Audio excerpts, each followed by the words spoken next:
Hello guys, welcome back. We are Bohemian Gents. I am Caesar. I'm Brian. And today we're going to be reviewing Ironman. We're going to be doing a new segment that we're starting off now. We're calling it Marvel Mondays. We're going to be reviewing the full Marvel Cinematic Universe. We're going to be sticking with just the movies for now. We'll probably get into the shows a little bit later on, but we're sticking with just the movies for now. And we're going to be doing this as if we had just watched the movie for the first time. So we're trying to do this as if we have not seen all of the other movies. And so we'll kind of take it off from there. What are your kind of initial thoughts on the movie? So I remember just going to watch the movie for the first time, and I just felt this sense of like adventure and like, excitement, especially with like around the whole suit aspect of the movie. So my thoughts on the movie, and again, it's like if I watch it for the first time, was like I thought this was amazing. I could not wait to see him on screen again, and I was just pumped up for Iron Man. For sure. Agreed. I kind of, again, going back, one of the things that was kind of in my mind a lot at the time was this was just after the Spider-Man movies with the Tobey Maguire. I believe the third one had not come out yet. I think it came out 2006 or 7. I think it had been out already. The third one? Yeah. With Venom, with Eric Foreman from the 70s show. Okay, so that was kind of what I was thinking of. And I was young at that time. That was my real only exposure to superheroes in a movie format. Obviously, tons of comics, tons of shows. Well, we had the X-Men movies and the Hulks, but... True. I think at the time they were a little more advanced for our age, technically, at least in the X-Men aspect. Agreed, gotcha. Yeah, and so that's kind of where I was at, and so yeah, I mean, I didn't know a lot about the character prior to watching the film, so I didn't really go into it blindly, and I think the movie does a fantastic job of explaining who Iron Man is, and just setting that up for the future of the franchise. Yeah, it's a good origin story movie, and it gives you someone to root for. Exactly. No, it definitely does. I'll kind of kick it off here with the story. In terms of our overall rankings, I give it a score of 8. Yeah. I love the storyline. It's your classic redemption story. You kind of get that vibe of him as this playboy philanthropist, arrogant, egotistic, and like it's expected, but it's like funny, it's charismatic. Yeah. So even when he's being like that, you still like him. And you kind of see what he goes through in the cave. Jensen, I believe, is the doctor that's in there with him. I think he is the most subtle, important character in this story, because he does something for Tony Stark that I don't think anybody else could do. Even Pepper Potts could not do this for Tony Stark, and he showed him a different side of life. And so I thought that was pretty awesome. The end fight, again, no real critics there. There's a couple things where I thought it kind of fell a little flat. I would have liked to seen him defeat him personally, not with the reactor exploding. So that's kind of brings it down a little bit, but understandable. He's not a true superhero yet, so he can't really take on that yet. So that's kind of where I'm at with that. Where do you go in terms of the storyline? So I agree. Jensen not only gave Tony Stark a new aspect for this movie, but for the entire universe, cinematic universe, which we'll cover over time. But I give the story an 8 as well. Okay. The only like drawback I had was like the whole Jedediah sequences. I wish we would have seen a little bit more of like the corporate side of him trying to take over Stark Industries, while Tony is still like out of the loop. But us as a audience member, like we're seeing that. I think it would have made the betrayal a little more impactful. I think that's like really the only like downfall of the movie. Gotcha. I do like where you're going with that. I personally I like how they did it, because they do set him up to be like a friend. Yeah. So when he reveals that it's him that's doing it, it's kind of like, oh wow, like it's a big shocker where yes, it would have been nice for us to know and experience the shock that Tony would have felt, but I think it's like a double. You know, we both get it at the same time. So I think it has a pretty big impact in that. Where do you land in overall in terms of the characters? So characters, I'm gonna give it 6. Okay. Jensen, Tony, Happy, all great characters. So is War Machine's character. I can't. Rhodey. Rhodey, yes. Rhodey, good character, even though it's Terrence Howard. I really like them, but I'm not a big fan of Pepper Potts.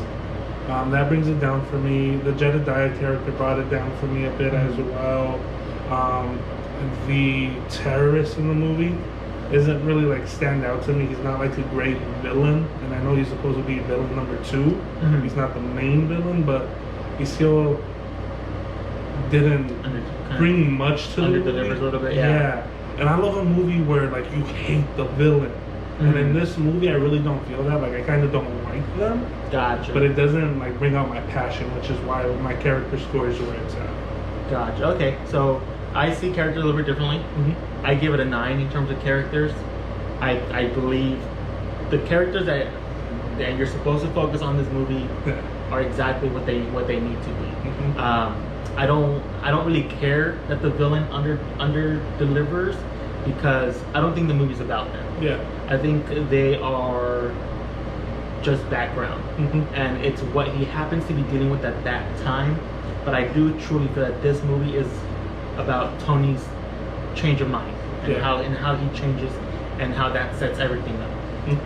And that's why I don't really care that the villain under delivers, because that is true.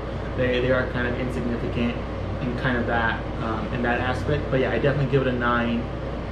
Soundtrack, I'll kind of cover this one here. I give it a 7. I definitely do like the soundtrack. How can you not enjoy such a, like, honestly one of the most maybe iconic entrances in a movie? Jack is Back in Black, AC/DC, super great song, pumps you up immediately, and I like how it kind of leads you into that flashlight, like it's flashing back kind of thing. Pretty cool aspect in terms of that. I think it gives you good highs, good lows overall.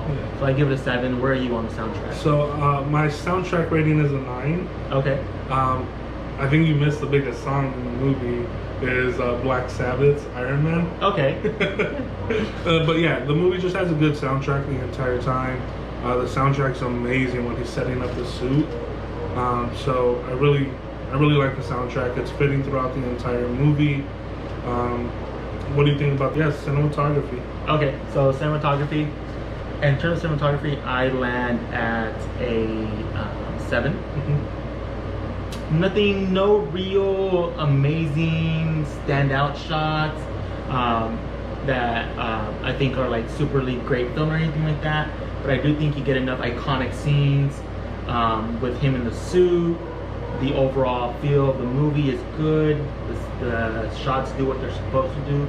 So above average, solid 7 in terms of the cinematography for me. Where are you in terms of that? For me, I'm giving it a 6. So I obviously love the shot of the Malibu home in the ocean. I love the scene where he's flying and he's talking to Rhodey, and Rhodey's asking him, do you have equipment in my airspace? And then he ends up telling him like, it's me. I thought that was super awesome, especially for the time. The reason it's a little lower is because it's the first real action Marvel superhero movie. Okay. So like the scenes in the cave were a little dark or like plain, and then the big final battle, again, dark, plain, and they obviously use that to cover up some like CGI aspects of the movie. Okay. But again, it's the first movie, so my score is kind of jaded, but I'm gonna give it a 6. A 6 for the cinematography? Correct. Gotcha. Okay, perfect. No, that's solid on there. Significance. So I'm going with a 9 in terms of the significance.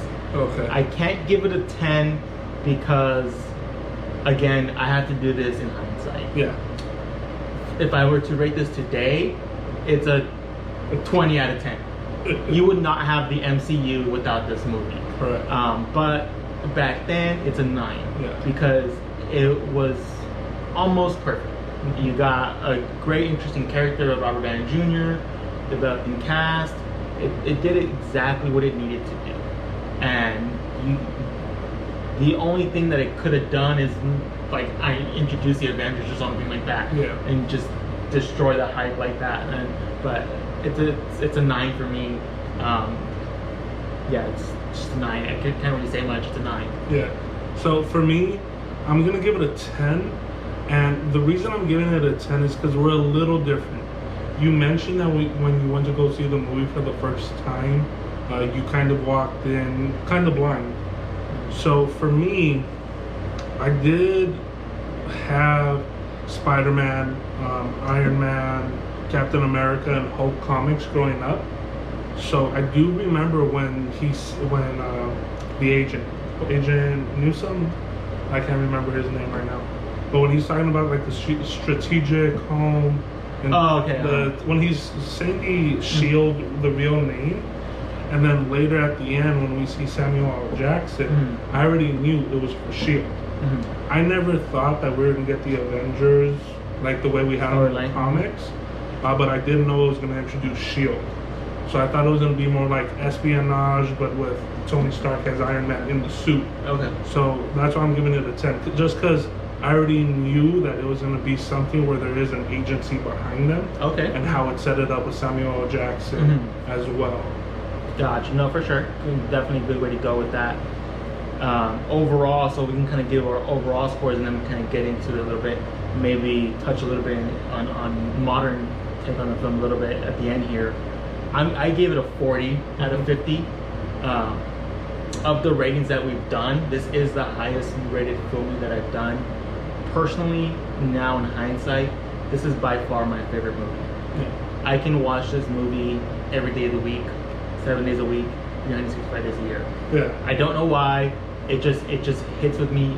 It resonates. It resonates with me, and I think this is more of the overall storyline and story arc that Tony goes under, because I resonate with so much that the way he looks at things is a lot of how I look at things. Yeah. So I definitely feel a personal connection with the character, and I think that's why this movie just has grown on me more and more over time. Just why my score doesn't reflect how I feel about the movie, but it's definitely it did its job. It set up the MCU perfectly. They had the post-credit scene where you see Tony Stark meeting the general that is in the Hulk General movies. Ross. General Ross, yeah.